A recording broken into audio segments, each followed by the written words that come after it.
Shalom. La paracha de cette semaine, Be'ezrat Hashem, qu'on va lire, c'est la paracha Bechukotai. Avec cette paracha, on va finir le chumash qu'on le nomme Torat Kohanim, le Sefer Vayikra. C'est le troisième livre, Bereshit Shmot Vayikra. La paracha Bechukotai, elle commence en disant comme ça: Im Bechukotai telechu ve'et mitzvotai tishmoru va'asitem otam, etc. Akadosh Baruch Hu dit: si vous allez suivre le chemin de la Torah et vous allez respecter les mitzvot et vous allez les appliquer, alors dans notre paracha, Akadosh Baruch Hu nous promet que toute l'abondance matérielle qu'un homme a besoin dans ce monde, Akadosh Baruch Hu va lui donner. Comme c'est marqué dans la paracha, Venatati gishmechem be'itam, je donnerai la pluie au moment qu'il faut.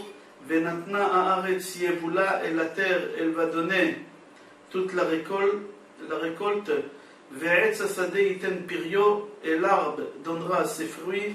Ve'esig lachem daishet batzir, etc.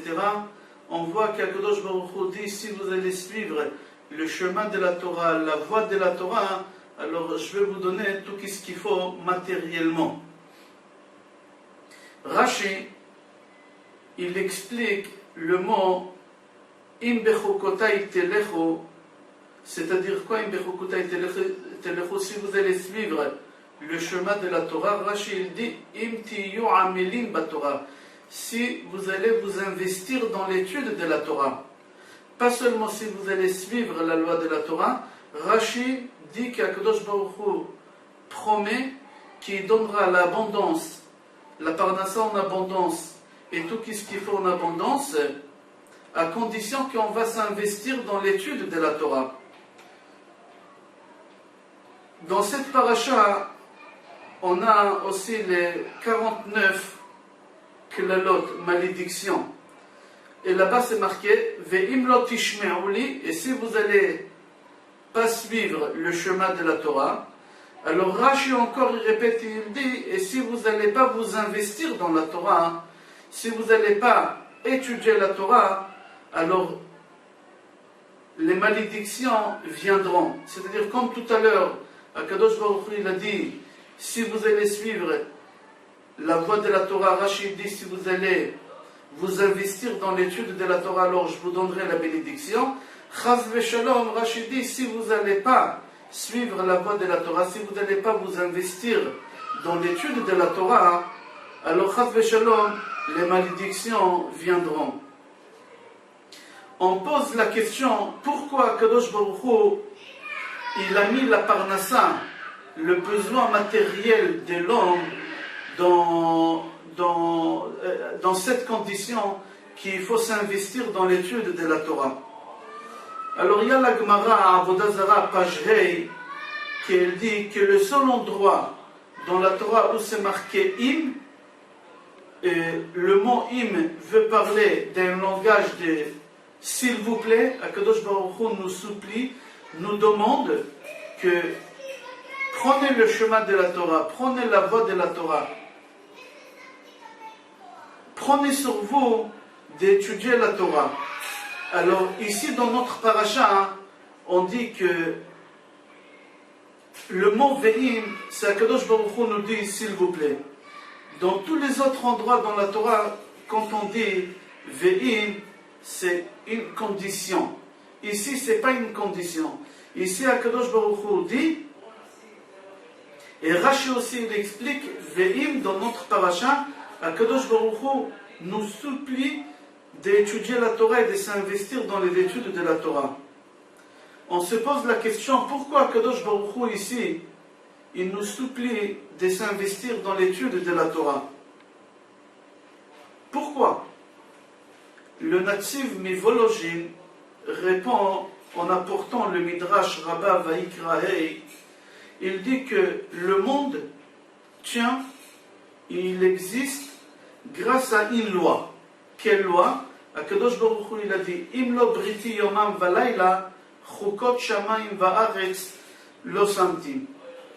Akadosh Baruch Hu nous dit, si vous voulez que le monde continue à exister, il y a une seule condition, qu'il faudra vous investir dans l'étude de la Torah jour et nuit. Imlo briti yomam valayla, si vous n'allez pas respecter l'alliance, d'accord, jour et nuit, alors Chukot Shamayim, tous les systèmes lunaires, solaires, tous les astres, toute la Terre, toute la planète et toutes les autres planètes, ils ne vont pas exister. Akadosh Baruch Hu, il a dit que jusqu'à Matan Torah, le monde tenait grâce à quoi? Grâce au chesed, grâce à la bonté. C'est marqué Kil Olam Chasdo. Le monde tient à quoi? Grâce au chesed, Chasdo, c'est-à-dire grâce au chesed, grâce aux bonnes actions qu'on fait entre nous, le monde y tenait grâce à ça jusqu'au don de la Torah. Mais à partir du moment qu'on a reçu la Torah, le monde ne tient plus grâce à la bonté. Le monde tient grâce aux études de la Torah. Comme c'est marqué, Vayi Erev, Vayi Boker, Yom HaShishi. Quand Akadosh Baruch Hu, il a créé le monde, chaque jour il a dit, premier jour, deuxième jour, mais quand il a dit sixième jour, il n'a pas dit sixième jour, il a dit le sixième jour. Heya Idia, Yom HaShishi. Qu'est-ce qu'il voulait signifier Akadosh Baruch Hu quand il a dit Yom HaShishi? Alors Chazal dans la Gemara Shabbat, page Peichet 88, dit qu'Akadosh Baruch Hu, quand il a dit le sixième jour, il a parlé du sixième jour de Vav Sivan. C'est le sixième jour du mois de Sivan. C'est le jour qu'Akadosh Baruch Hu, il a donné la Torah. C'est-à-dire que le monde tenait jusqu'à ce jour, le sixième jour du mois de Sivan, il tenait grâce au Chesed. Et le monde attendait ce jour qu'on va recevoir la Torah pour pouvoir continuer à exister grâce à la Torah. Akadosh Baruch Hu, il a dit, si le peuple d'Israël il va recevoir la Torah, mutav, c'est préférable. Si les Juifs ne voudront pas recevoir la Torah, alors Akadosh Baruch Hu va rendre le monde comme il était avant, Tohu Bohu.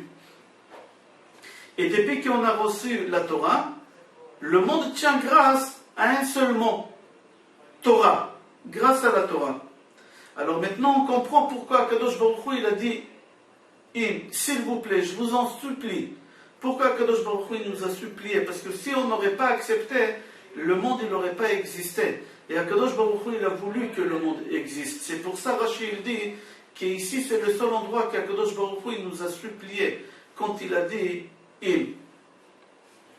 Aussi, on comprend, après tout ce qu'on vient de dire, que la bénédiction qu'Akadosh Baruch Hu nous promet ici dans notre parashat de l'abondance dans toutes sortes de choses matérielles on aura besoin, comme c'est marqué Venatati Gishmechem Be'itam, c'est-à-dire la clé de la pluie, normalement, il se trouve entre les mains d'Akadosh Baruch Hu. Alors si la clé de la pluie, elle se trouve entre les mains d'Akadosh Baruch Hu, il ne fallait pas dire Venatati Gishmechem, je donnerai votre pluie. Il fallait dire je vous donnerai la pluie. La pluie ne nous appartient pas, c'est pas nous qui en a la clé, c'est Akadosh Baruch Hu.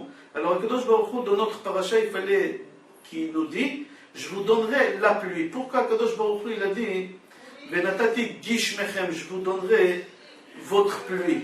Pourquoi? La réponse elle est simple. Maintenant que nous on s'investit dans la Torah et on étudie la Torah et on fixe le temps d'étudier la Torah et on a pris sur nous cette charge d'étude de la Torah, alors maintenant la clé de la pluie, la clé de la parnassa, elle se trouve entre nos mains. C'est plus entre les mains d'Akadosh Baruch Hu. Comme on a vu plusieurs histoires dans le Talmud, que au moment qu'Akadosh Baruch Hu il a décrété Chas v'Shalom quelque chose, par exemple qu'il n'aura pas la pluie sur la terre pendant quelques années, on a vu Rabbi Hanania, qu'est-ce qu'il a fait, Chonia Ma'agal, comment ils ont obligé Akadosh Baruch Hu de faire descendre la pluie. C'est-à-dire que la clé de la parnassa, la clé de la pluie ça représente la parnassa. Akadosh Baruch Hu il nous a donné cette clé entre nos mains à condition qu'on s'est investi dans la Torah. À partir du moment qu'on s'est investi dans la Torah, alors les rabbinim ils peuvent nous faire une bracha, mais ceux qui étudient la Torah. minimum, Rav Ovadia Yosef Zecher Tzadik Vekadosh Livracha dit que quelqu'un qui peut se dire qu'il est Ben Torah, minimum 9 heures d'études de Torah par jour. C'est le minimum. Une autre question qu'on se pose, que s'investir dans la Torah, c'est une loi. Pourquoi c'est une loi? Kadosh Baruch Hu, dans notre paracha, nous dit que c'est une loi qu'il faut s'investir dans la Torah. Or HaChaim HaKadosh répond qu'en vrai, HaKadosh Baruch Hu, il nous a demandé, même si tu étudies la Torah, même que tu connais toute la Torah, il faut que tu t'investis encore beaucoup plus dans la Torah et que tu te fatigues et que tu révises 2 fois, 3 fois, 4 fois tu étudies. Même que tu connais, il faut répéter. Étudier la Torah, c'est différent des autres métiers. Tous les autres métiers, on étudie le métier. À partir du moment qu'on connaît le métier, on arrête d'étudier. On va maintenant passer à l'action. On va passer maintenant au travail. Combien de gens qui ont travaillé pendant des années pour le bac? Après qu'ils ont eu leur bac, vous leur posez des questions sur le bac, 6 mois, 7 mois après, ils ne se rappellent pas l'essentiel, que j'ai eu la connaissance des contrôles, j'ai passé, j'ai réussi, après ça y est, c'est fini, j'ai aucune obligation de réviser, de répéter. Mais l'étude de la Torah, ce n'est pas du tout la même chose. L'étude de la Torah, c'est une loi qu'on n'a pas une raison pourquoi. La Torah ici, dans notre paracha, elle nous oblige à répéter même 10 fois. Même si tu ne comprends pas. Même si tu ne comprends pas, tu dois étudier la Torah. À plus forte raison, même si tu as compris que tu dois encore étudier et répéter et réviser. Ici, dans notre paracha, c'est marqué Im bechukotai, mes lois, en pluriel. Or HaChaim HaKadosh dit, pourquoi c'est marqué en pluriel, mes lois? Il fallait marquer en singulier. Or HaChaim HaKadosh répond qu'Akadosh Baruch Hu ici, il a ordonné qu'on doit s'investir dans l'étude de la Torah, que ce soit Torah Shebirtav, la Torah écrite, les 5 livres, Bereshit, Shemot, Vayikra, Bamidbar, et Dvarim, et la Torah orale, que ce soit la Mishnah, Gemara, Midrashim, Talmud Bavli, Talmud Yerushalmi, etc. À Chafetz Chaim, il nous explique la Gemara, Brachot, page 108, Koufret. Là-bas, on trouve la tfila de Rabbi Nechonia ben Akana. Rabbi Nechonia ben Akana, c'est marqué chaque fois, quand il rentrait au Bet HaMidrash pour étudier la Torah, il faisait une prière Yiratzon.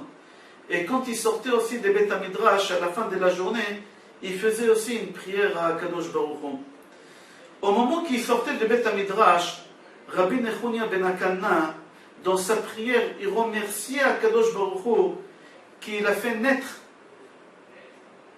dans ces milieux, parmi ces gens qui étudient la Torah toute la journée, et pas parmi ces gens qui sont assis au marché toute la journée.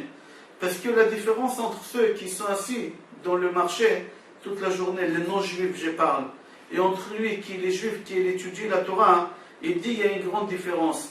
Nous on se lève le matin, et eux aussi ils se lèvent le matin.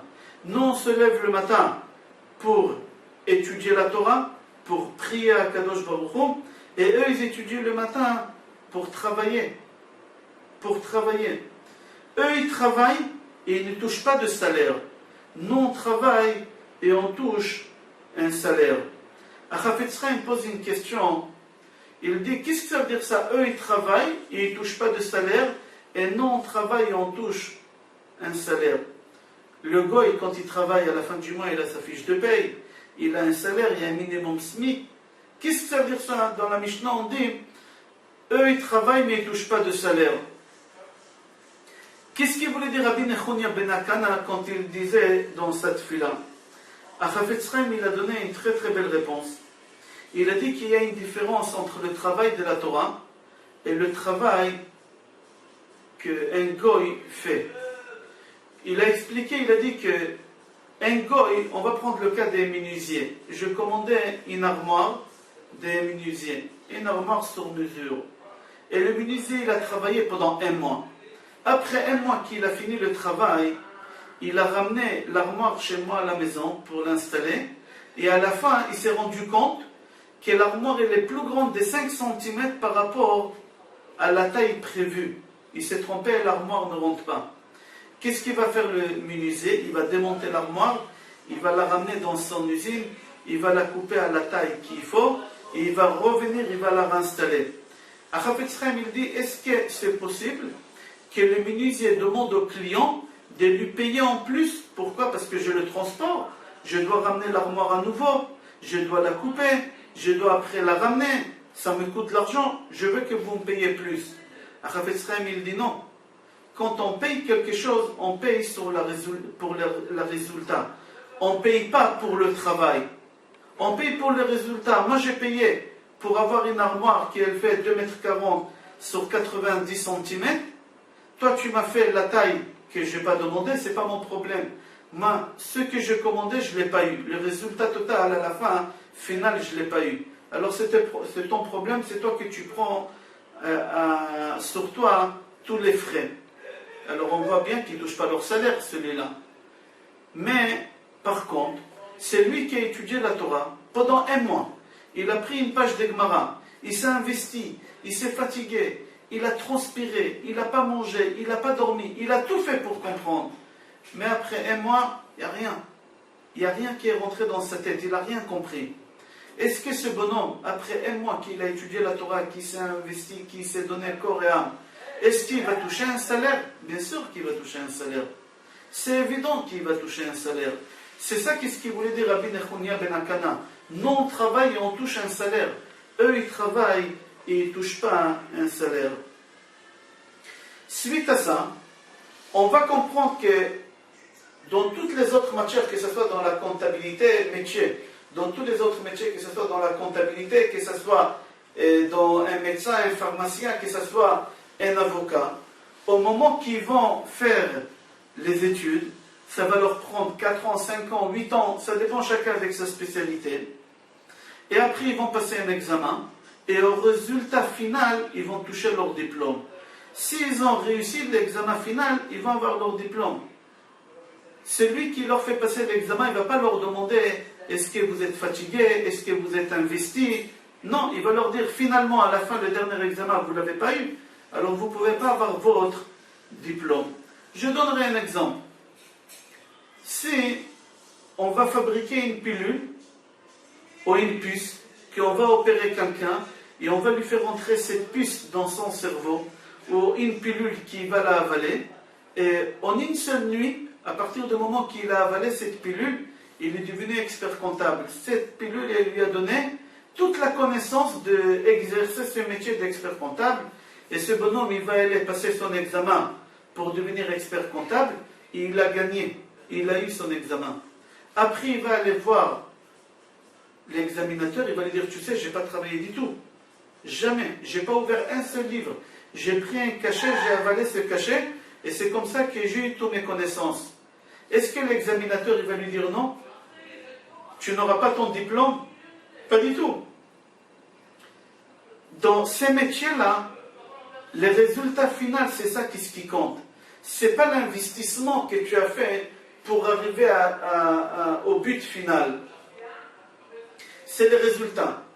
Mais chez nous, ce n'est pas du tout la même chose. Si demain quelqu'un va trouver une pilule, qu'en avalant cette pilule, il a la connaissance de toute la Torah, est-ce qu'il aura le même salaire que Rav Kanievski Shlita, que Rav Steinman Shlita, qui étudiaient 18 heures par jour? Pas du tout. Ce n'est pas la connaissance, c'est l'investissement. C'est l'investissement. C'est comme ça que le Ben Ishraï dit. Pardon, pas le Ben Ishraï, Chafetz Chaim dit comme ça. Sans s'investir dans la Torah, sans transpirer, sans se donner corps et âme, d'accord? Tu n'auras aucun mérite. Tu n'auras aucun mérite.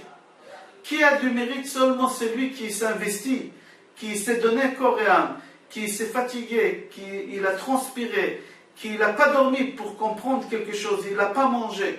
C'est ça qu'est-ce qu'Akadosh Baruch Hu cherche, et c'est ça qu'est-ce qu'Akadosh Baruch Hu nous demande dans notre paracha. Et c'est ça qu'est-ce qu'Akadosh Baruch Hu dit que le monde tient grâce à ça, grâce à ceux qui s'investissent dans la Torah. Dans notre paracha, on a dit tout à l'heure qu'il y a les 49 malédictions.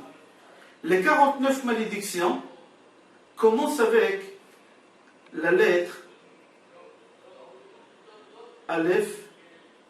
Pardon, excusez-moi, je me suis trompé, ce n'est pas les malédictions, les bénédictions. Il y a les 49 malédictions et aussi il y a les bénédictions dans notre paracha. Et dans notre paracha, les bénédictions, ils commencent avec la lettre Aleph et les bénédictions finissent avec la lettre Taf. Ça commence Im bechukotai telechu, Im, Aleph Mem, bechukotai telechu. Et les bénédictions finissent en disant Komimiyut, avec la lettre Taf. Les brachot, ils commencent avec la lettre Aleph et ils finissent avec la lettre Taf. Mais par contre, les malédictions, ils commencent avec la lettre Vav et ils finissent avec la lettre Hei. Les malédictions, ils commencent en disant Ve'im lo tishme'u, Ve'im avec Vav, et ils finissent avec la lettre Hei, Beyad Moshe, Moshe, Hei à la fin. Le Midrash, dans le Talmud Brachot, il dit que les bénédictions, ils commencent de Aleph et ils finissent avec la lettre Taf. Dedans, il y a les 22 lettres, tous les 22 lettres hébraïques. Dans chaque lettre hébraïque, il y a une bénédiction. C'est avec ça que Dieu il a créé le monde, avec les lettres, avec la parole. Vayomer Elokim yehi or, vayehi or. Akadosh Baruch Hu, il a dit que la lumière fut, c'est-à-dire quoi? Il a pris les lettres Aleph, Vav, Resh, et dedans, dans ces trois lettres, il y a la bénédiction de la lumière. Et c'est comme ça que Dieu il a créé la lumière. C'est-à-dire que dans toutes les lettres, il y a les bénédictions. Alors ici, dans notre paracha, les bénédictions, ils commencent avec la lettre Aleph et ils finissent avec la lettre Taf. Akadosh Baruch Hu, il veut nous dire que celui qui s'investit dans la Torah, il aura toutes ces bénédictions. C'est quoi toutes ces bénédictions? Toutes les bénédictions qui peuvent exister dans les lettres, Akadosh Baruch Hu lui donne. Mais par contre, dans les malédictions, ils commencent avec Vav et ils finissent avec Hei. C'est-à-dire maintenant, c'est à l'envers, c'est pas en ordre, Aleph, Bet, Gimel, Dalet. Là, ça commence par Vav, et il faut y aller en marche arrière jusqu'à ce qu'on arrive la lettre Hei. C'est-à-dire quoi? Que si on s'investit dans la Torah, alors toutes les malédictions à Kadosh Baruch Hu, il les renverse en bénédictions. Mais si on ne s'investit pas dans la Torah, Chas v'Shalom, alors les malédictions, ils resteront en malédictions. Amar Rav Avin, Midrash Rabbah, dans Parashat Lamed Hei, c'est marqué Im zachitem, areni ofech lachem et aklalot le brachot. Si vous avez ce mérite de vous investir dans la Torah, dans l'étude de la Torah, alors toutes les malédictions, ils vont retourner en bénédiction. D'accord? Quand est-ce? À partir du moment que vous allez vous investir dans la Torah en pluriel, Torah orale et Torah écrite. C'est-à-dire qu'on a la possibilité, d'après ce Midrash, de transformer les malédictions en bénédictions. Il y a un livre qui s'appelle Kemotse Shalal Rav. Là-bas, il apporte quelque chose au nom du gendre de Maharsha, à Maharsha Kadosh. Il explique comme ça. Il dit que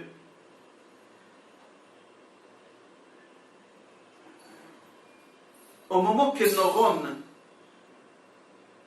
il est monté à Yerushalayim pour détruire le Beth Amikdash, il a encerclé Yerushalayim.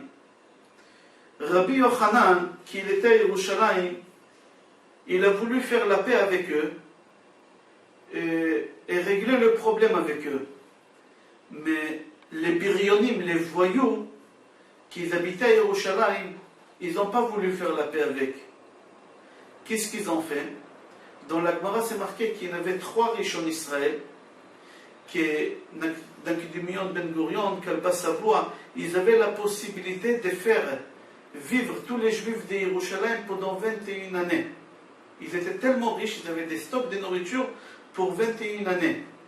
Alors pour mettre la pression sur Rabbi Yochanan, pour ne pas faire la paix avec les Goïms, ils ont brûlé tous ces stocks-là. Quand Rabbi Yochanan il a entendu, il a dit Vaï. Vaï, c'est Vav Hei Halef Yud. Vaï, ça veut dire malheur, malheur. Quand les voyous ils ont entendu que lui il a dit malheur, malheur, qu'est-ce qu'ils ont fait? Ils sont venus le voir. Et ils lui ont dit est-ce que c'est vrai que tu as dit vaï, vaï, malheur, malheur? Il leur a dit non. J'ai pas dit vaï, vaï. J'ai dit va, va. Ok, je suis heureux, heureux. Va, va, ça veut dire heureux. C'est la joie. C'est marqué dans les Midrash que les Rechaim en enfer, ils crient toute la journée vaï, vaï, vaï. Et les Tzadikim, au Gan Eden, ils crient toute la journée va, va, va, de joie. Alors lui, il a dit, moi quand j'ai entendu, j'ai dit va, va. J'ai pas dit vaï, vaï, vaï. Parmi ces voyous, il y avait son neveu, le fils de sa sœur. Ok, l'histoire, vous allez voir dans la Gemara, elle est longue. Moi, qu'est-ce qui m'intéresse dans cette histoire? C'est la question du gendre de Maharsha. Le gendre de Maharsha pose la question, pourquoi Rabbi Yochanan, il a dit va, va. S'il dit va, va, vev, hei, c'est langage de joie, mais on vient de dire tout à l'heure que les lettres vav et hei, c'est les malédictions. Ils ont commencé par vav, ils ont fini par la lettre hei. Et là maintenant on vient de voir par Rabbi Yochanan, quand on dit va, va, c'est un langage de joie. Alors décide, est-ce que c'est un langage de joie ou c'est un langage de bénédiction? Alors il répond, le gendre de Maharsha lui-même sur sa question, il dit, ça dépend comment tu vois le vav hei, le va, va. Si tu n'étudies pas la Torah, si tu ne t'investis pas dans la Torah, corps et âme, alors le vav hei des malédictions, ils vont rester. Ça sera la malédiction. Mais si tu t'investis dans l'étude de la Torah, alors les vav hei, ils vont se transformer en va, va, va, c'est-à-dire en joie. La Torah, elle va te remplir de joie. On continue. Dans la paracha, on a dit qu'il y a les 49 malédictions. Dans la Gemara, Megillah, on dit que Rabbi El-Azar, le fils de Rabbi Shimon Bar Yochai, il a dit que Ezra Sofer, il a ordonné que les Juifs doivent lire la Torah, et il a fait en sorte que ça va sortir, que quand on va arriver aux malédictions qu'il y a dans les livres Torah de Kohanim, dans les livres Vaïkra, notre paracha à nous, ça tombera toujours avant Shavuot. Dans quelques jours, c'est Shavuot. Et les malédictions qu'il y a dans Kitavo, ça va tomber toujours veille de Rosh Hashanah. La Gemara là-bas pose une question. Rabbi El-Azar, fils de Rabbi Shimon Bar Yochai, il pose la question, pourquoi Ezra Sofer il a fait en sorte que les malédictions qu'il y a dans notre paracha, on les lira toujours avant Shavuot, et les malédictions qu'il y a dans Parashat Kitavo, on les lira toujours avant Rosh Hashanah. Il a répondu là-bas, Rabbi El-Azar lui-même, il a dit Kedei shetichle shana vekilelotea. Comme on est à la fin de l'année, et nous on veut que cette année se termine avec toutes ces malédictions. Alors on lit toutes les malédictions qu'il y a dans la Torah. Alors l'année elle finit et les malédictions finissent. Comme ça il répond. Ashla Kadosh Shne Luchot Abrit pose une question. Il dit, je suis d'accord avec toi pour Parashat Kitavo, c'est avant Rosh Hashanah. Mais la Parashat de cette semaine, c'est pas veille de Rosh Hashanah. On est Shavuot. On est au mois de Sivan. Sivan, début Sivan. Sivan, Tammuz, Av, Elul, Tishrei. Il y a encore à peu près 5 mois. Alors comment tu dis, on a encore du temps, comment tu dis qu'il a fait en sorte qu'on lira ça avant les jours des jugements? Il a répondu à Shla Kadosh. Il a dit que à Rosh Hashanah, on passe devant le tribunal. Mais on passe devant le tribunal et Akadosh Baruch Hu, il nous juge sur quoi à Rosh Hashanah? Alors lui, il dit qu'Akadosh Baruch Hu nous juge à Rosh Hashanah sur toute notre vie matérielle. Comment cette année va se passer sur nous matériellement? Que ce soit question de Parnassa, que ce soit question de santé, tout ce qui concerne matériel, c'est à Rosh Hashanah. Mais aussi, à Shavuot, c'est un jour de jugement. On passe aussi devant Akadosh Baruch Hu au tribunal à Shavuot. Et là, Akadosh Baruch Hu, il nous juge quoi? C'est marqué Al Perot Ilan, sur les fruits de l'arbre. C'est quoi l'arbre?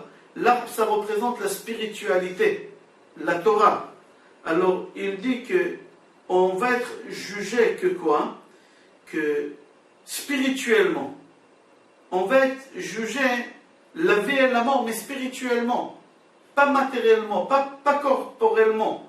Corporellement, on sera jugé la vie ou la mort, Chas Beshalom, à Rosh Hashanah. Mais ici, on va être jugé spirituellement comment on va tenir cette année. Alors c'est pour ça qu'il a fait en sorte à Ezra Sofer qu'il y a certaines malédictions dans notre paracha qui ont les fini avant les jours des jugements spirituels des Shavuot, et il y a des malédictions qui ont les fini à Kitavo avant Rosh Hashanah, le jour des jugements matériellement. Comme ça, Ashla Kadosh, il répond. Dans notre paracha, il y a 49 malédictions. Dans Parashat Kitavo, il y a le double, 49 et 49, 98. 98 malédictions.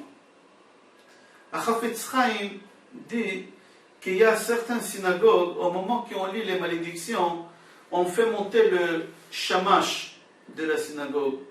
Ou celui qui lit la Torah, il monte à cette montée-là. Ou on fait monter le rabbin. Comme il a étudié la Torah pendant toute l'année, il a une protection. Comme ça, certaines communautés, ils ont une peur de monter à la Torah au moment où on lit les malédictions. Ils ont peur. Chafetz Chaim, il a dit qu'un jour, il a vu dans une synagogue qu'au moment qu'on a commencé à lire les malédictions, tous les gens de la synagogue, ils sortaient vite, ils couraient vers la porte, même par les fenêtres, ils sortaient. Seulement pour ne pas être dans la synagogue au moment qu'ils lisaient les malédictions. Ils restaient à la fenêtre et ils écoutaient de loin les malédictions. Tellement ils avaient peur. Il a dit que dans certaines synagogues, il a vu qu'on prenait le plus vieux. Et on disait, de toutes les façons, tu es vieux, tu dois quitter ce monde-là. Alors, monte-toi, et comme ça, si toutes les malédictions ils viennent sur toi et tu meurs, au moins tu as fini ta vie, tu as fini ta mission ici. Comme ça, Chafetz Chaim dit. Chafetz Chaim, il a dit que tout ça, les gens qui font ça, c'est des imbéciles. Il a dit, c'est comme un homme qui a peur de traverser le désert parce qu'il a peur de lions. Alors qu'est-ce qu'il fait? Il prend une serviette, il bande les yeux, et il traverse la forêt ou le désert parce qu'il a peur des bêtes sauvages. Chafetz Chaim, il dit, c'est exactement, c'est lui qui sort de la synagogue au moment qu'il y a la malédiction, au moment qu'on les lit parce qu'il a peur. Il a dit, c'est exactement, c'est comme quelqu'un qui rentre dans la forêt ou dans le désert, et il bande les yeux, et il dit, la bête sauvage, elle ne me verra pas. C'est faux. Toi, tu ne la vois pas, mais elle te voit, elle va te manger. Et il dit, toi, tu te sors de la synagogue au moment qu'on lit les malédictions. Qu'est-ce que tu crois? Que la malédiction, elle ne peut pas sortir de la synagogue et te rattraper? Partout où tu iras, partout où tu vas te cacher la malédiction, elle va te retrouver. Alors il dit que ça ne sert à rien de faire que contraire. Il dit que toutes ces malédictions, ils se transforment en bénédictions. On raconte qu'à la synagogue de Chazon Ish, à Bnei Brak, qui est une synagogue, on l'appelle Lederman, c'est la synagogue de Rav Chaim Kanievski. C'était déjà son père avant là-bas, le Steipeler, qu'un jour, quand ils ont lu les malédictions dans notre paracha, il y a quelqu'un qui voulait monter à la Torah parce que c'était le mois de son père. Et il a voulu monter pour faire Ashkava. Ils lui ont dit, cette semaine, il y a 2 bar mitzvot et il n'y a pas de place, ils ont tout pris. À part la montée des malédictions, personne n'y l'a voulu. Est-ce que tu la veux? Tu montes, elle est libre.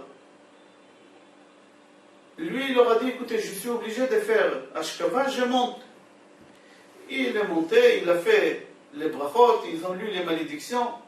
3 mois après, il reçoit un télégramme d'Angleterre que son oncle, il est mort, il ne connaissait même pas cet oncle. il est mort, il a laissé un héritage énorme.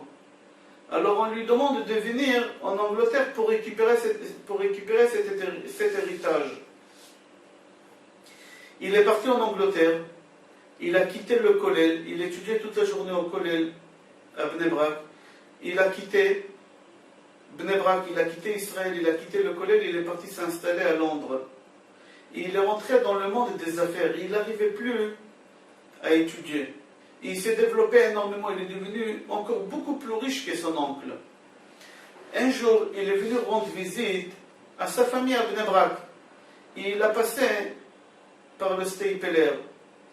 Il a dit au Stapler, vous voyez, c'est extraordinaire. C'est marqué, Shomer mitzvah lo yeda davara, c'est lui qui fait une mitzvah. Il est protégé. Voilà, moi je suis protégé. J'ai fait la mitzvah, je suis monté à la Torah, et les malédictions, ils ne m'ont pas atteint. Au contraire, j'ai eu la bénédiction. Le Stapler, il a regardé, il a dit, tu ne peux pas imaginer, il n'y a aucune malédiction, elle t'a raté. Tous les 98 malédictions qu'il y a dans la paracha, ils t'ont rattrapé dans Parashat Kitavo. Ils t'ont rattrapé, même pas une, elle t'a loupé. Regarde où tu étais avant. Tu étais en train d'étudier la Torah toute la journée au Kollel. Du jour au lendemain que tu as touché cet héritage, tu as tout quitté et tu es parti faire quoi? Tu es parti devenir un homme d'affaires. Tu trouves ça une bénédiction? Moi, je trouve que c'est une malédiction.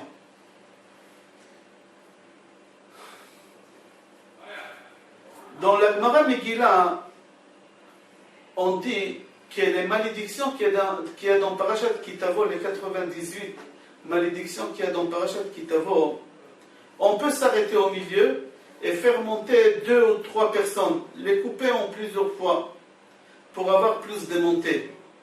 Mais les malédictions qu'il y a dans notre paracha de cette semaine, Bechukotai, on n'a pas le droit de faire une coupure. Depuis qu'on a commencé les malédictions, jusqu'à la dernière, jusqu'à la 49e, on doit la lire en une seule fois. Pas de coupure. Pourquoi? La Gemara répond, parce que les malédictions qu'il y a dans Parashat Bechukotai, dans notre paracha à nous, c'est Akadosh Baruch Hu qui les a dit. C'est Akadosh Baruch Hu qui a cité toutes ces malédictions. Et on ne peut pas couper la parole d'Akadosh Baruch Hu. Alors on est obligé de les lire en une seule fois. Mais par contre, les malédictions, les 98 malédictions qu'il y a dans Parashat Kitavo, on peut faire plusieurs coupures au milieu. Pourquoi? Parce que c'est Moshe Rabbeinu qui l'a dit. Et encore, Moshe Rabbeinu, il les a dit par prophétie. C'est pas que Akadosh Baruch Hu, il a dit comme dans notre paracha. C'est Moshe Rabbeinu qui l'a dit ça par prophétie. Le Ramban, il apporte le Zohar HaKadosh dans Parashat Kitavo. Il dit que les malédictions qu'il y a dans notre Parashat Bechukotai et dans Parashat Kitavo, on parle de deux époques différentes. Dans notre Parashat à nous, Bechukotai, ces malédictions, on parle du premier temple. La preuve que le premier temple a été détruit à cause de quoi? À cause de Gilui Arayot, Shfichut Damim et Avodah Zara. Et on est parti en exil pendant 70 ans. Et c'est marqué dans nos malédictions, c'est marqué tout ça. Alors on voit que les malédictions dans notre paracha, Bechukotai, ça parle du premier temple. Et Parashat Kitavo, elle parle du deuxième temple. Elle parle de notre exil actuel où on se trouve aujourd'hui. Qu'on ne parle pas là-bas du temps, combien de temps ça va durer cet exil. Il y a quelqu'un qui dit dans Gemara Nedarim, c'est pas marqué son nom, c'est marqué là-bas Man de Amar. Donc Gemara Nedarim, qui a Kadosh Baruch Hu, il a dit que le premier temple, il n'a pas été détruit, comme on a dit, à cause des Gilui Arayot, Shfichut Damim et Avodah Zara. Pour la seule raison à Kadosh Baruch Hu, il a détruit le premier temple. Les gens, ils n'avaient pas d'importance, ils ne donnaient pas d'importance aux études de la Torah. À tel point qu'au moment qu'ils lisaient la Torah, ils ne faisaient pas Birkot à Torah. Vous savez, quand on monte au Sefer Torah, on fait Birkot Torah. Le matin, quand on se lève, quand on finit tous les brachot, toutes ces séries de bénédictions, à la fin, il y a la bénédiction de la Torah. Et eux, ils ne faisaient pas ça, ils ne donnaient pas l'importance à la Torah. Et Akadosh Baruch Hu, il a détruit le temple à cause de ça. Pourquoi? Parce qu'à l'époque, les gens, ils étudiaient la Torah. C'est comme aujourd'hui, on va dans la faculté, on apprend un métier, on a un diplôme, et c'est fini. À l'époque, les gens, ils étudiaient la Torah, c'est comme si on étudiait dans une faculté. Même aujourd'hui, j'ai entendu qu'à Be'er Sheva, il y a une université, ils étudient le Talmud Shabbat avec une cigarette dans la main. Et quand on leur pose la question pourquoi, ils disent on n'étudie pas parce que c'est la Torah. On étudie la Gemara parce que ça fait développer le cerveau tout simplement.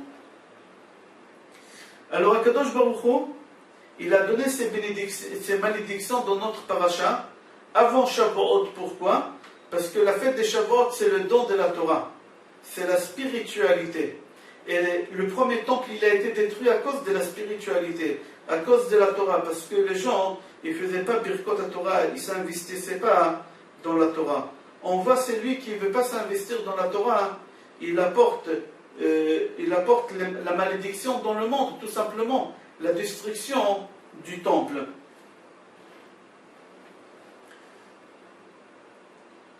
Dans la paracha, au moment qu'on cite les malédictions, on cite là-bas aussi nos pères, les patriarches, Abraham, Yitzhak et Yaakov. Mais regardez, dans les malédictions, on ne les cite pas en ordre, de plus grand au plus petit. On les cite à l'envers, des plus petits au plus grand. Normalement, on devait dire Abraham, Yitzhak et Yaakov. Ici, on dit Yaakov, Yitzhak et Abraham. Pourquoi?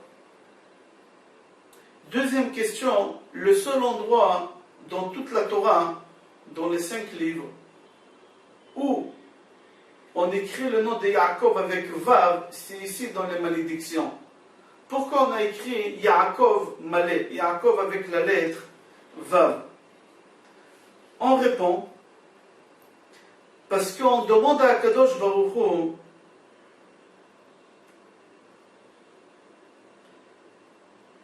que, avec ces malédictions qu'il est en train de nous dire là, on ne peut pas les supporter, on est trop fragile. On aurait voulu que nos ancêtres soient là pour nous aider. Alors on a commencé par Yaakov, par le plus petit. On n'a pas voulu déranger les plus grands, Abraham et Yitzhak. On a commencé par le plus petit, par Yaakov. Et si Yaakov il n'arrive pas, alors c'est Yitzhak. Et si Yitzhak Avinu n'arrive pas, alors ça sera Abraham. La question qu'on a dit, pourquoi Yaakov, c'est avec la lettre Vav? Parce que la lettre Vav, elle représente le 6e millénaire. Le 6e millénaire, c'est, si Chas V'Shalom, on ne s'investit pas dans l'étude de la Torah, alors on sera obligé pendant 6000 ans de souffrir cette souffrance d'exil. C'est pour ça qu'il y a le Vav. Mais si on va s'investir dans l'étude de la Torah, alors il y a Be'ita et Achishena. Le Mashiach, il peut venir Be'ita, c'est-à-dire quoi? Be'ita, Be'ito, c'est-à-dire au moment qu'Akadosh Baruch Hu, il a décrété, ou Achishena, ou Akadosh Baruch Hu, il peut l'avancer. Alors ici aussi, ça dépend dans quelle situation on se trouve.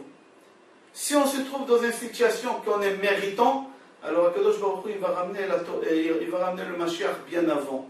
Si on n'est pas méritant, Yaakov, le Vav, ça représente les 6 millénaires, il viendra à la fin des 6e millénaire. Et à la fin, on aura la délivrance finale, la construction Be'ezrat Hashem du 3e temple, qui ne sera jamais détruit, Be'ezrat Hashem. Qui dit ça? Tzror Amor. On a dit que dans notre paracha, Yaakov, il est écrit avec la lettre Vav. Une seule fois dans les 5 livres, une seule fois où il y a Yaakov avec la lettre Vav, c'est dans notre paracha. J'ai fait des recherches Dans tous les autres livres des prophètes, total on a 24 livres. Dans tous les autres livres, j'ai trouvé encore 4 fois Yaakov avec Vav. Dans Jérémie, il y a encore 4 fois Yaakov avec Vav. Dans notre paracha, total ça fait 5, dans notre paracha, Jérémie chapitre Lamed 30, c'est marqué Ineni Shav Shevut Oale Yaakov. La deuxième, Jérémie 33, Vegam Zera Yaakov, Ve David Avdi Yaakov avec Vav. Jérémie 36, Veshav Yaakov Veshakad. Et aussi, à la fin du livre de Jérémie, c'est marqué Yaakov avec Vav. Eliyahu Hanavi, aussi c'est marqué 5 fois, mais sans Vav. 5 fois sans Vav. 4 fois, dans le livre Melachim Bet, c'est marqué Elia. La 5e fois où c'est marqué Elia ou sans Vav, c'est marqué Elia, c'est avant le dernier pasuk de toute la Bible, dans Malachi. C'est le dernier prophète qu'on a eu. C'est marqué dans l'Haftara de Shabbat Agadol, on dit Ine anochi sholeach lachem et Elia Hanavi lifnei bo yom Hashem Agadol ve'anora. C'est-à-dire que 5 fois on voit dans toute la Bible Yaakov avec Vav. 5 fois on voit Eliyahu sans Vav, c'est marqué Elia. Rashi pose la question, pourquoi Yaakov 5 avec Vav, Eliyahu 5 sans Vav? Il répond parce que Yaakov Avinu, c'est lui qui a pris le Vav de Eliyahu, et maintenant il s'appelle Elia, et il a gardé, il a pris ça comme caution. Il a voulu lui dire, au moment que tu viendras annoncer la délivrance finale, la venue de Mashiach, je veux que tu viendras chez moi pour m'annoncer. Alors on dit, pourquoi Eliyahu Hanavi, il n'ira pas chez Yaakov pour lui annoncer? Pourquoi Yaakov, il doit prendre la lettre Vav chez lui? On répond parce que vous savez que on n'a pas le temps de raconter cette histoire que Rabbi Akadosh, il a vu Eliyahu Hanavi et il a dit à Eliyahu Hanavi, pourquoi tu ne viens pas à mon cours? C'était Rosh Chodesh. Eliyahu Hanavi, il lui a dit, j'ai pas pu venir Rosh Chodesh parce que d'abord je suis parti chez Avraham, Avraham Avinu, dans Ma'arat HaMachpelah, je l'ai réveillé, chaque Rosh Chodesh j'ai fait ça, je lui fais Netilat Yadayim, je lui ai mis les tefilin, j'ai attendu qu'il finisse sa tefila, je lui ai enlevé les tefilin et j'ai attendu qu'il s'endort. J'ai fait la même chose à Yitzhak et j'ai fait la même chose à Yaakov, on n'a pas le temps de raconter cette histoire. Alors Rabbi demande à Eliyahu Hanavi, pourquoi tu ne les as pas réveillés les 3 en même temps? Tu leur fais Netila les 3 en même temps, tu mets les tefilin les 3 en même temps, les 3 en même temps ils vont faire la prière et tu vas gagner du temps. Et Eliyahu Hanavi lui a dit, je ne peux pas faire une chose pareille, je n'ai pas le droit. Parce que si Abraham, Yitzhak et Yaakov, tous les 3, ils vont faire la prière et au moment qu'ils vont arriver à la bracha de Mechaya Hametim, la résurrection des morts, ils vont ramener le Mashiach et ce n'est pas le moment. Alors c'est pour ça que je réveille un par un. Rabbi demande à Eliyahu Hanavi, est-ce qu'aujourd'hui on a quelqu'un qui est capable de ramener le Mashiach comme ça? Il lui a dit, oui, ton voisin, Rabbi Chia ou Banav. Rabbi Chia, il avait 2 enfants. Si les 3 ils vont monter faire Chazan en même temps, ils peuvent ramener le Mashiach. Eliyahu Hanavi vient de faire une erreur. Il a dévoilé à Rabbi comment on peut ramener le Mashiach. Tout de suite, Rabbi, qu'est-ce qu'il a fait? Il a réuni Rabbi Chia et ses enfants. Il a fait en sorte qu'ils montent Chazanim. Et au moment qu'ils ont commencé à faire la tefila, la fin des temps, on a commencé à la sentir. Quand ils ont arrivé à la bénédiction des Mechaye Amitim, tous les tombes dans le monde entier, ils ont commencé à bouger, à se fissurer, les marbres. Et Akadosh Baruch Hu, il a crié, il a dit, Migila Razzel Banai, qui a découvert, qui a dévoilé à mes enfants ces secrets qu'il faut que Rabbi Chia et ses enfants montent. Ils ont dit à Akadosh Baruch Hu, Eliyahu Navi. Akadosh Baruch Hu, il a convoqué Eliyahu Navi, et il lui a dit tout de suite, tu vas y aller chez Rabbi Chia et ses enfants, ils n'ont pas fini encore la bénédiction, et tu vas les embrouiller. Et là-bas, on dit que Eliyahu Navi, il est sorti de la parochet. Il est sorti en ours du feu. Et Rabbi Chia et ses enfants, ils n'ont pas pu finir la bracha des Mechaye Amitim, ils n'ont pas pu faire la kavana parce qu'ils ont eu peur. Et comme ça, ils ont fini la bracha, et ils n'ont pas pu faire la résurrection des morts. Mais Akadosh Baruch Hu, il a puni Eliyahu Navi. 60 shishim pulsa de Noura, 60 coups de fouet du feu. Alors, Yaakov Avinu ici, il lui a pris les 5 vaves d'Eliyahu pour lui dire, quand le Mashiach il va venir, tu vas venir m'annoncer.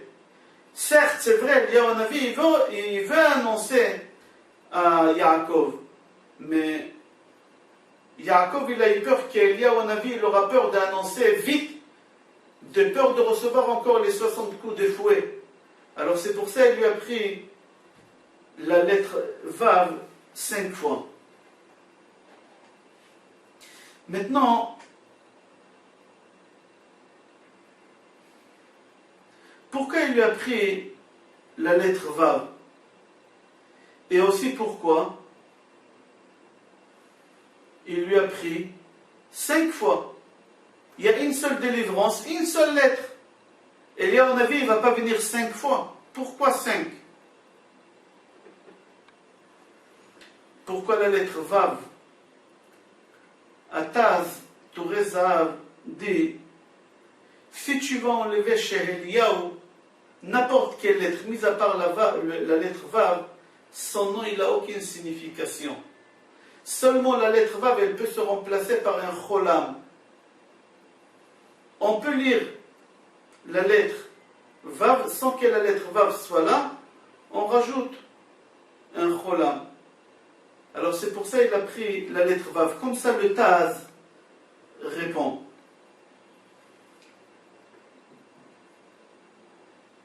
Maintenant, pourquoi 5 fois? Sifteh Chachamim, il ramène le livre Re'em, c'est Arav Mizrahi, que il y a un moment qu'on fait un shvoa, un serment. Alors on fait un serment avec la bouche. Ce serment-là, on peut l'annuler, comme on fait une annulation du vœu et des serments, veille des Rosh Hashanah, et veille des Kippour, on peut l'annuler. Mais il y a un serment qu'on ne peut pas l'annuler. C'est Tki'at Kaf, quand on s'engage et on serre la main. C'est une shvoa qu'on ne peut pas l'annuler. Entre parenthèses, chez les Ashkenazim orthodoxes, quand ils font le vort, quand ils font les fiançailles, les deux papas se serrent la main. C'est-à-dire, ils jurent mutuellement de ne pas casser ce mariage, de ne pas trouver quelqu'un mieux, de ne pas chercher, ça, ils vont se marier.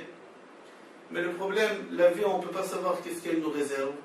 Et ça arrive des fois que ça ne tient pas. Alors comment ils font? C'est de nos jours, c'est pas il y a 50 ans, il y a 100 ans, c'est aujourd'hui, ça arrive. Malheureusement très souvent, que le mariage, il n'arrive pas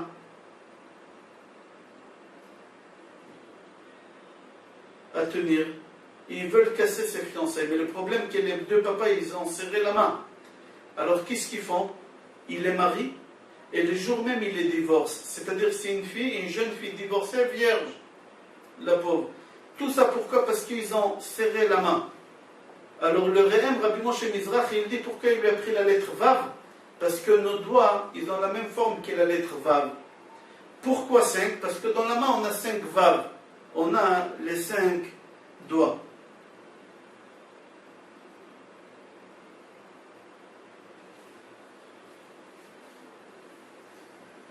À la fin des parachats Beshalach, c'est marqué Ki yad al kes ka. Milchama la Hashem ba'amalek midor dor. Akadosh Baruch Hu, il a dit, mon nom ne sera jamais complet qui y a dans le caisse K. K c'est Yud Hei. Il manque là-bas 2 lettres. Caisse c'est Chaf Samech, il manque Aleph, qui c'est. Total, il manque 3 lettres. Akadosh Baruch Hu a dit, tant que le nom d'Amalek ne sera pas effacé, éliminé de ce monde-là, alors je ne vais pas avoir ni mon nom complet, ni la chaise. Comme c'est marqué, Ki bachar Hashem betzion, il va les Moshavlo. Au moment qu'Akadosh Baruch Hu il a choisi Sion, Yerushalayim, il va les Moshavlo, il veut s'asseoir. Il a envie, il a ce désir de s'asseoir, mais il ne peut pas s'asseoir. Quand est-ce qu'Akadosh Baruch Hu il aura vraiment une chaise qui peut s'asseoir, que sa chaise elle sera entière, contre Amalek il sera plus là. Alors le Aleph, il va revenir, qui sait? Qu'est-ce qui sait? Le Aleph, il va revenir. Et la lettre Vav et Hei, qui manque dans Yud, qui est le nom de Hachem, ils vont retourner aussi chez Akadosh Baruch Hu. Et là, le mot d'Akadosh Baruch Hu sera entier. Ashla Akadosh, il dit quelque chose que j'aimais beaucoup. Il dit que Yaakov, pourquoi il lui a pris la lettre Vav? Parce qu'il a voulu qu'Eliyahu Hanavi, mis à part qui va venir lui annoncer la délivrance finale, Yaakov il a voulu qu'Eliyahu Hanavi va tuer Amalek, il va éliminer Amalek de ce monde. Alors si lui il va faire ça, Eliyahu Hanavi, alors la chaise de Hachem elle sera complète et le nom de Hachem il sera complet. Pourquoi? Parce qu'il manque la lettre Hei. Hei c'est 5, Aleph, Bet, Gimel, Dalet, Hei, 5. 5 fois quelle lettre? Vav. Il lui a fait comprendre que les 5 lettres Vav que je t'ai pris, je vais te le rendre quand tu vas faire en sorte que la lettre Hei et Vav de Hachem, ils vont revenir. Et aussi, on a dit que les malédictions de notre paracha commencent avec la lettre Vav et finissent avec la lettre Hei. À la venue de Mashiach, Be'ezrat Hashem, alors toutes les malédictions ils vont se transformer en bénédictions. Au moment qu'Akadosh Baruch Hu va récupérer les lettres Vav et Hei de son nom, alors les malédictions qui commencent par Vav et finissent par Hei, aussi vont se transformer en bénédictions. On va y aller un peu plus loin. Il faut savoir qu'on a l'obligation de manger Seuda Revi'it Motzei Shabbat. On appelle ça Seudat David Amelech, Malka Meshicha. C'est le repas du roi David. On doit faire des Tilat Yadayim et manger du pain. Et on chante, il y a des chansons spéciales pour le 4e repas. Et 80% des chansons qu'on lit au 4e repas Seuda Revi'it, c'est des chansons qui parlent d'Eliyahu Hanavi. Pourquoi? Quel rapport Eliyahu Hanavi et le 4e repas? On va répondre sur ça, mais avant de répondre sur ça, on va parler d'autre chose. On sait tous qu'on a un os dans la nuque derrière, que dans la Torah on appelle cet os, on l'appelle Etzem Luz.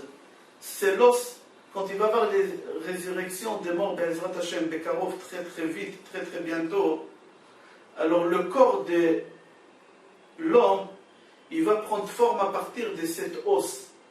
Même si l'homme il est mort il y a 1000 ans, et tout est devenu de la terre, la seule chose qu'elle reste, c'est cet os. Et de cet os-là, le corps il commence à se former. Cet os-là, il tient sa vitalité d'où? Alors le Zohar HaKadosh dit que lui il tient sa vitalité du 4e repas. C'est lui qui fait Seuda Revi'it. Cet os, il va rester tout le temps. Et grâce au Seuda Revi'it, à la résurrection de mort, son corps il va se former, et il va ressusciter. Alors maintenant, quel rapport il y a entre Eliyahu Hanavi et l'os qu'on l'appelle Etzem Luz? Alors il dit le point commun qu'il y a entre eux, que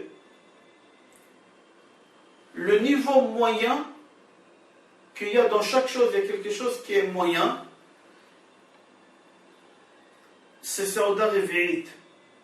On va expliquer. On a le iner et le végétal. Il y a l'iner, le végétal, le vivant, et le médaber, c'est l'homme. Alors, la moyenne qu'il y a entre Domem et Tzomeach, le iner et le végétal, le Aharizal dit que c'est l'algue qu'il y a dans la mer. Et entre Tzomeach et Chai, le végétal et le vivant, il y a une plante qu'en hébreu on l'appelle Adne Adama.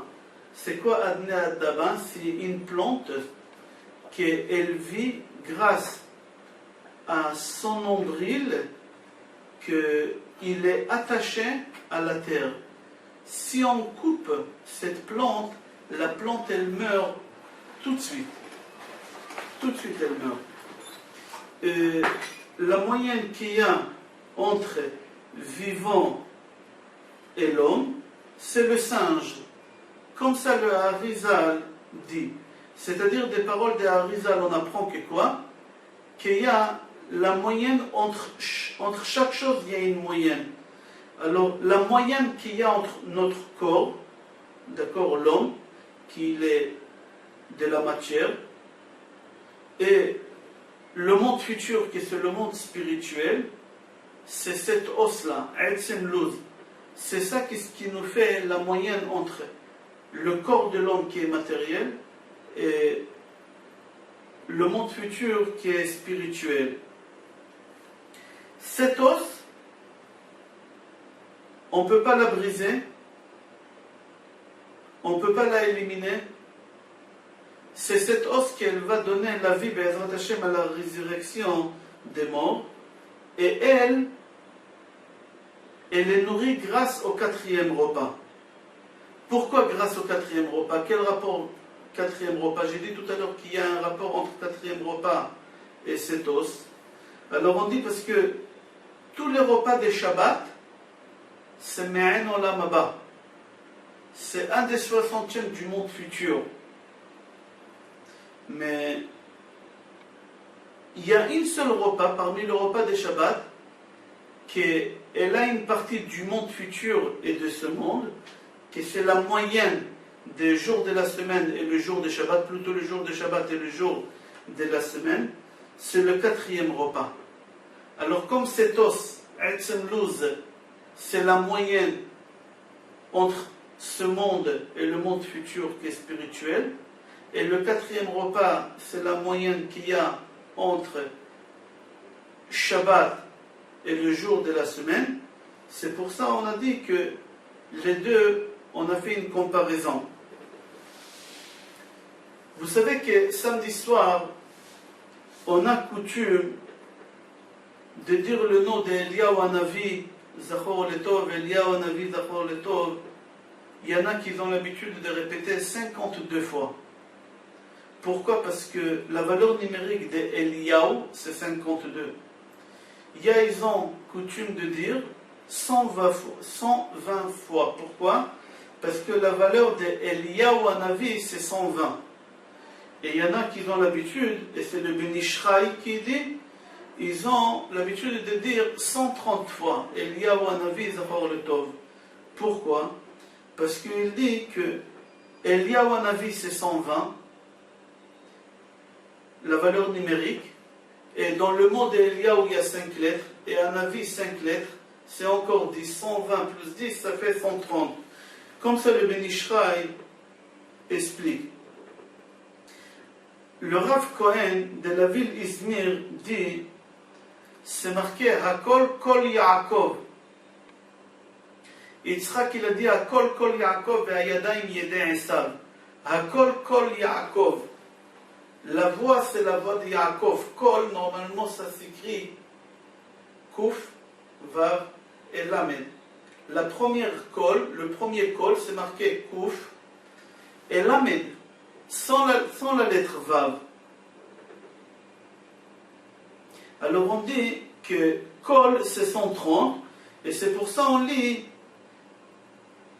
130 fois Eliyahu Hanavi Zachor Letov. Quel rapport il y a entre Kol Yaakov et Eliyahu? On a dit tout à l'heure, au début du cours, que Yaakov, il a pris la lettre Vav à Eliyahu. Ici, on dit Kol Yaakov, la voix de Yaakov. La voix de Yaakov, Yaakov, lui, qui a pris la lettre Vav. Ici, dans le mot Kol, on a retiré aussi le Vav pour dire qu'il y a un point commun entre le Midrash qu'on a cité au début du cours, qui Yaakov Avinu, il a pris 5 Vavim dans le nom d'Eliyahu.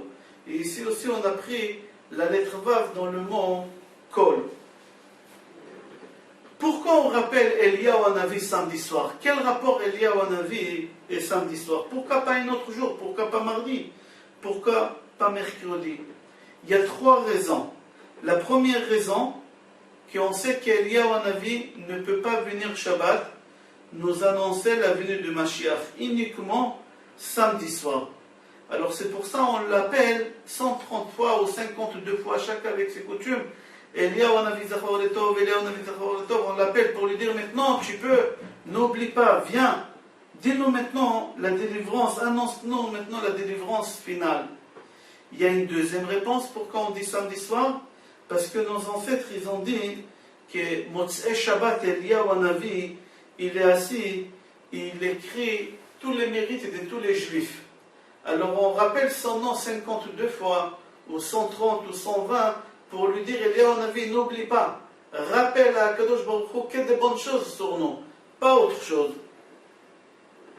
La troisième raison pourquoi on parle d'Eliyahu Hanavi samedi soir, Chachamim disent, si les juifs, ils vont faire 2 Shabbatot, tout de suite la délivrance finale va venir. Alors, un Shabbat on a fait déjà. Quand on a reçu la Torah. Il nous manque encore un seul Shabbat. Alors c'est pour ça, dès que Shabbat sort, alors tout de suite on commence à dire Eliyahu Hanavi Zachor Letov, Eliyahu Hanavi Zachor Letov, pour rappeler, si ce Shabbat-là, on l'a fait comme il faut, alors la délivrance finale, elle est là, Be'ezrat Hashem. Il y a un livre qui s'appelle Re'eh Chaim, dans Parashat Shemot, c'est le livre de Rabbi Chaim Falaji, dans page Resh Peichet 288, il dit pourquoi, il répète la question qu'on a dit tout à l'heure, pourquoi Yaakov Avinu il a pris comme caution d'Eliyahu Hanavi 5 fois la lettre Vav. Il dit comme ça, Rabbi Chaim Falaji, Nir'ali lefaresh ki hageulah b'zchut haTorah kemo sheomrim beperek Aleph shel Baba Batra. Il dit que, d'après moi, la délivrance finale, elle viendra grâce à ceux qui s'investissent dans la Torah. Et c'est pour ça qu'il lui a pris, d'accord, 5 fois la lettre Vav, pour qu'Eliyahu Hanavi va venir nous annoncer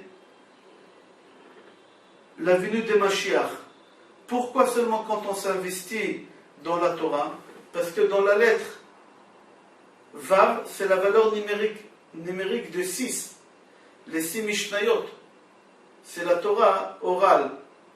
Et 5, d'accord, 5 fois 5, c'est le livre, c'est la Torah écrite, c'est Bereshit, Shmot, Vayikra, Bamidbar.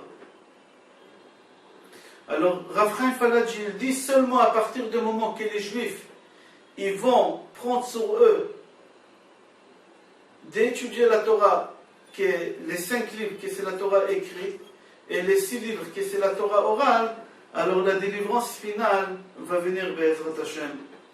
Il y a un livre qui s'appelle Atzror Amor. Pourquoi Yaakov, c'est lui qui l'a pris comme caution ces lettres? Pourquoi c'est lui? Pourquoi c'est pas quelqu'un d'autre? Pourquoi c'est pas Abraham? Alors il dit qu'il n'y a que sur lui qu'on dit Ishtam Yoshev Ohalim, que c'est quelqu'un qui étudie la Torah. Il se trouve tout le temps dans les tentes d'études de la Torah. Rav Chaim Falaji dit que le dernier pasuk dans les prophètes, où c'est marqué, on a dit Eliyahu sans la lettre Vav, qu'est-ce qui est marqué juste avant? Zichru Torat Moshe Avdi. Et seulement après c'est marqué Ina Anochi Sholach Lachem et Eliya. Rav Chaim Falaji il a dit n'oubliez pas la Torah de mon serviteur Moshe. Et tout de suite après, on dit qu'Eliyahu Hanavi va venir nous annoncer la délivrance finale. Si on prend sur nous la charge d'étude de la Torah, alors là, Eliyahu Hanavi va venir nous annoncer la venue de Mashiach. D'accord? Dans la Gemara, il y a un mot qu'on le répète plusieurs fois qui s'appelle Tiko. Teko, il y en a qui disent. Teko, ça veut dire Tishbi yetaretz kushot ou ba'ayot.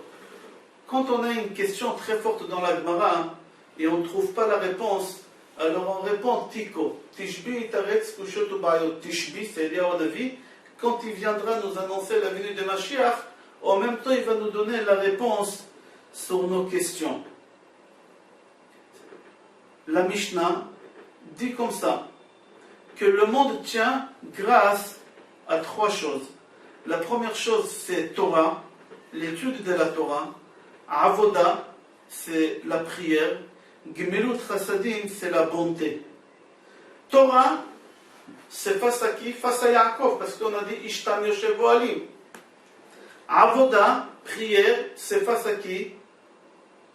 Face à Yitzhak, comme c'est marqué, la Suach Basadeh. Et Gmilut Chassadim, c'est Abraham. On voit que cet ordre, c'est comme la même ordre qu'on a dit à l'envers de plus petit au plus grand. Pourquoi on n'a pas commencé par le plus grand vers le plus petit? Parce qu'on dit que la Torah, elle est beaucoup plus importante que la prière. Et la prière, elle est plus importante que Gmilut Chassadim.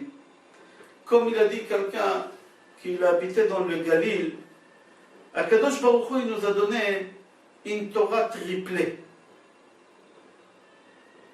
Torah Nevi'im et Ktuvim. Par le triplet. Qui c'est le triplet? C'est Moshe Rabbeinu. Moshe Rabbeinu, il a eu sa grande sœur Myriam, après Aaron, et après Moshe. Il a donné la Torah au peuple triplé. Cohen, Lévi et Israël. Le troisième jour, quel troisième jour? Le troisième jour qu'on a gardé des puretés. Le troisième mois, c'est le troisième mois de l'année, parce que le premier mois de l'année d'après la Torah c'est Nissan, Iyar, Sivan.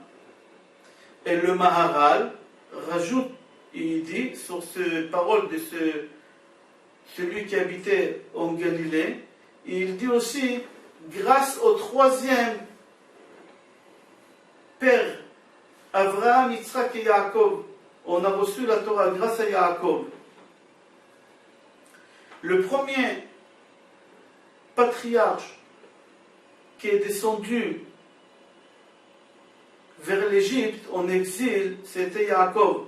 Certes, Abraham aussi il est descendu en Égypte avant lui. Mais lui, ce n'était pas pour aller en exil. Lui, c'était à cause de la famine. Akadosh Baruch Hu dit à Yaakov, Altera mereda Mitzrayma. N'aie pas peur de descendre en Égypte, parce que je vais te ramener de là-bas à la délivrance. Yaakov, notre père, il représente les 4 exils que le peuple juif a eu.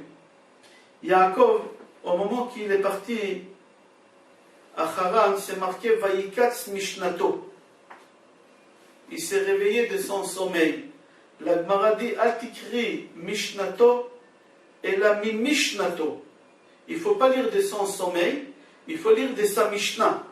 C'est-à-dire que Yaakov, il a étudié déjà les Shisha Sidre Mishnah.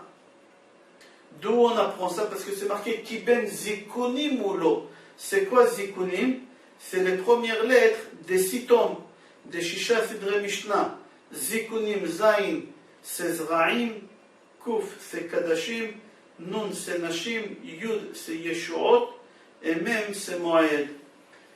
Yaakov, la première exil, il a pris les 5 Vavim d'Eliyahu Hanavi. Et à la dernière exil, Yaakov il sera là pour lui rendre les 5 Vavim. On a dit tout à l'heure que samedi soir, on répète 52 ou 120 ou 130 fois Eliyahu Hanavi Zachor Letov.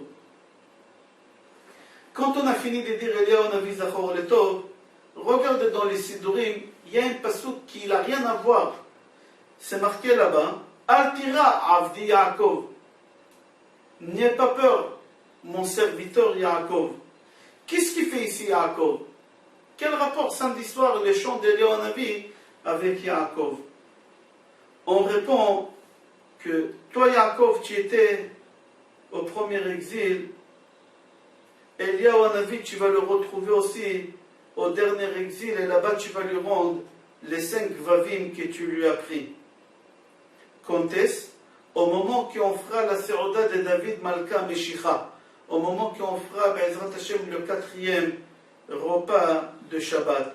Alors là, Yaakov il va rendre à Eliyahu Navi les 5 vavim et là, David Malka Meshicha, le roi David, il va se dévoiler Be'ezrat Hashem et le Mashiach qui va venir, on aura le mérite de la construction Be'ezrat Hashem du 3e temple. Je vous souhaite bracha ve'atzlacha et Shabbat Shalom.